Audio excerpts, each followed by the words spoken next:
আসসালামু আলাইকুম রহমতুল্লাহি বারাকাতু। ছেলেকে নিয়ে পৌর পার্কে গেছিলাম একটু বেড়াতে। তো যা হঠাৎ করে চোখে পড়লো এক কোলে নিয়ে বাবা বাদাম বিক্রি করতেছে বাচ্চাকে কোলে নিয়ে। তো জিনিসটা খুবই এত লাগলো। তো পরে দেখলাম যে না, একজন না, ওর সঙ্গে আরেকটা, এক ছেলে এক মেয়ে। কথা বলে বুঝতে পারলাম ও যাচ্ছে পিছনে ধরে ধরে একটা মেয়ে, বড় মেয়ে ছোট ছেলেকে কোলে নিয়ে বাদাম বিক্রি করছে। তো খুবই লাগলো একদম, মানে ম- মনে একটু টাচ করলো ওর, যে বাবা কোলে নিয়ে বাচ্চাকে হয়তো অবশ্যই বাসায় ডিস্টার্ব করছিল হয়তো মনে হয়। আর এরকম বাবারাই পারে, বাদাম বিক্রি করতেছে। তো ভাবলাম যে একটু তার খোঁজ খবর নেওয়া। আমি আমার ছেলে গেছিলাম, তো যাই কাছে গেলাম একটু, আমি আমার বাবা গেলাম ওর সঙ্গে একটু কথা বলার জন্য। তো যে কথা বলতেছি ভাই, উদ্দেশ্য ছিল যাতে শোনার একটু এইরকম করে বিক্রি করে বাদাম কত টাকায় সে কামাই করে। তোর মেয়ে বায়না করছিল বাবা বাদাম খাবো। তো আমি ভাবলাম কথা মনে করি, বাবা আমার কাছে একটা কথা বলতাম।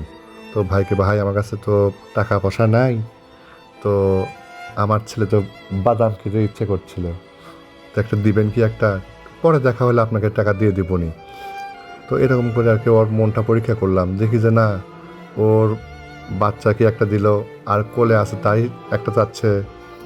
আমার বাবাকেও আমি এর ভিতরে আবার বায়না করলাম যে আমার কাছে টাকা নাই।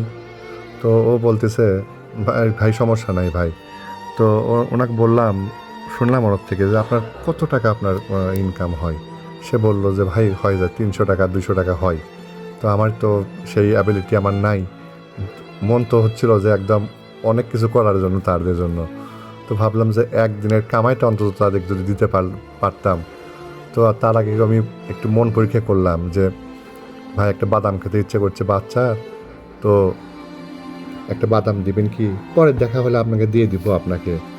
তো ওর সঙ্গে সঙ্গে একদম কি বলবো আমি, এত আসলে গরিবদের মানে গরিব মধ্যবিত্তদের মনটা হয় এরকমই হয় একদম। এখনও যে বাংলাদেশে মানুষ আছে এখনও, এটা দেখানো আমার খুব এটাই আমার ইচ্ছা ছিল আমার। তো বলা মাত্র জানেন না একদম একটা ছিঁড়ে দিল একটা। আমি তো অবাক হয়ে গেলাম যে আছে কয়েকটা মাত্র, তার ভিতর দিয়ে দিল, দেখেন আমার বাচ্চাকে দিয়ে দিল। টাকা চাইলেও নাই, বলছে ভাই সমস্যা না, আমার কোনো দাবি নাই। তো এত ভালো লাগছিল, আমার তো সেই অ্যাবিলিটি নাই আমার যে তাকে আমি আরও হেল্প করব।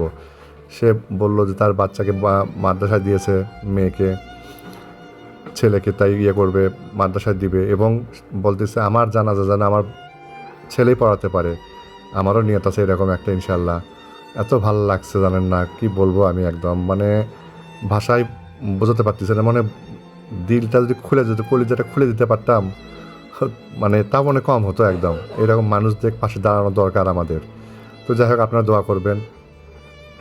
পকেটে বেশি টাকা ছিল না, পরে বললাম ভাই আমার কাছে টাকা আছে, আমি আপনার মনটা পরীক্ষা করলাম ভাইয়া। তো বলতেছে তো বাচ্চা তো আর তুই মেয়ে তো সব, সে খুশি হয়ে গেছে। আমি বললাম শোনেন ভাইয়া, আমি এমন কিছু দিতে পারবো না, 300 টাকা আপনি রাখেন, বাচ্চা কিছু খাবেনি একটু বাবা। তো ও তো অনেক খুশি হয়ে গেছে একদম, নেবে না। তাই আমি হাতের ভিতরে গুঁজে দিলাম। তো বলতেছে বাবা তুমি নাও, সঙ্গে সঙ্গে তার বড় মেয়ে নিয়ে নিল। আসলে দেখেন একটা কথা, 300 টাকা কামাই করে মনে করলে সে এই বাদাম বিক্রি করে, হালাল রুজি একদম, এটার কোনো ভেজাল নেই একদম। দেখেন, এক হাতে বাদাম ধরে আছে, এক হাতে কোলে নিয়ে আছে বাচ্চাকে। আল্লাহ পাক, আল্লাহ পাক তৌফিক দেন যেন আরও যেন এদের এরকম মানুষদের পাশে দাঁড়াতে পারি। আমাকেও আপনারা দোয়া করবেন, এরকম মানুষের পাশে দাঁড়ানো দরকার একদম। আর এগুলো দেখানোর আমার একটা মেন উদ্দেশ্য ছিল যে মানুষ অনেক ভালো, অনেক ভালো। এখনও বাংলাদেশে মানুষ আছে, আমরা বলি মানুষ নাই, মানুষ নাই, মানুষ তো হবেই এরকম, ভালো মন্দ মিলেই তো মানুষ। তো যাই হোক, এই ছোট একটা পুঁজি নিয়ে ব্যবসা করতেছে, তারপরও যে এত সুন্দর তার মন মানসিকতা। তো যাই হোক, আপনারা দোয়া করবেন। এরকম এরকম সমাজের ভালো ভালো কাজ করার খুবই ইচ্ছা আছে, আপনাদের দোয়া ইনশাআল্লাহ। আসসালামু আলাইকুম রহমতুল্লাহ।